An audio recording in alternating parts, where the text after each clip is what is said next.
चौखटों की चाहे लाख बढ़ा लीजिए, पर कद तो अच्छे व्यवहार से ही बढ़ता है।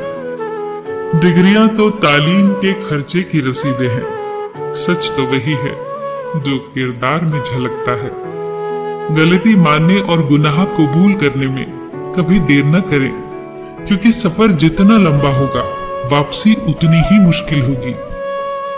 गलती इंसान से ही होती है। अगर गलती हो गई है तो उसे मान जाओ। गलती को न मानकर और बड़ी गलती कभी न करो। एक बार की बात है, एक आदमी एक राह से गुजर रहा था। राह के बीच में आम के फलों से लदा एक बागीचा था। उसके मन में लालच आया और वो कहीं से एक बोरी उठा लाया और बाड़ को फांदकर बाग में पहुंच गया। जल्दी से फल बोरी में भरे और जैसे ही वापस जाने लगा तो माली ने उसे पकड़ लिया और गुस्से में पूछा, क्यों तोड़े आम? आदमी ने कहा, मैंने कहा तोड़े, बड़ी जोर से आंधी चली थी, उसी में ये नीचे गिर गए। इस पर माली ने कहा, अगर ये गिर भी गए तो तुम ये बोरा काहे को उठा लाए? आदमी ने फिर कहा, ओहो, ये बोरा, ये भी हवा में उड़ के आ गया। अब तो माली को गुस्सा आ गया। उसने कहा, माना कि जोर से हवा चली, आम भी गिरे, बोरा भी उड़ के आ गया, पर भले मानस ये तो बता कि आम को बोरे में भरा किसने? इस पर भी वो आदमी घबराया नहीं, बड़ी ही शांति से उसने जवाब दिया, अरे हाँ, यही तो मेरे लिए भी आश्चर्य की बात है कि आम को बोरे में भरा किसने। दोस्तों, यदि गलती हो गई हो तो हाथ जोड़कर माफी मांगने में अपमान नहीं होता। गलती मान लेना तो समझदारी की निशानी है, परिपक्वता की पहचान है। 100 गुना बढ़ जाती है खूबसूरती महज मुस्कुराने से।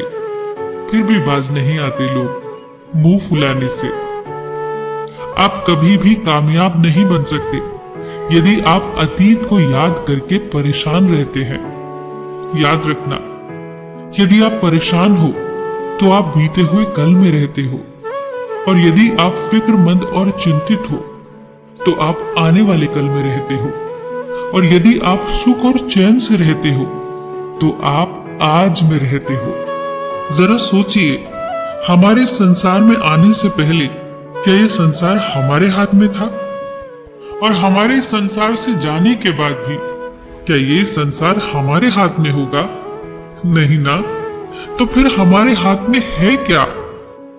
हमारे हाथ में है सिर्फ वो समय जिसे हम अभी जी रहे हैं, हमारा वर्तमान। इसीलिए शोक और चिंता मत करो, सिर्फ चिंतन करो। बीते हुए कल का शोक और आने वाली कल की चिंता दो ऐसे चोर हैं जो आज के सुकून को चुरा ले जाते हैं। कुछ व्यक्तियों के चुनाव का आधार लाभ की संभावना होती है, जहां उन्हें फायदा होता है वो उसी को चुनते हैं, और कुछ व्यक्तियों के चुनाव का आधार उनका स्वभाव होता है, वो लाभ और हानि के बारे में नहीं सोचते। दुर्योधन ने श्री कृष्ण की पूरी नारायणी सेना मांग ली थी और अर्जुन ने केवल कृष्ण को मांगा था।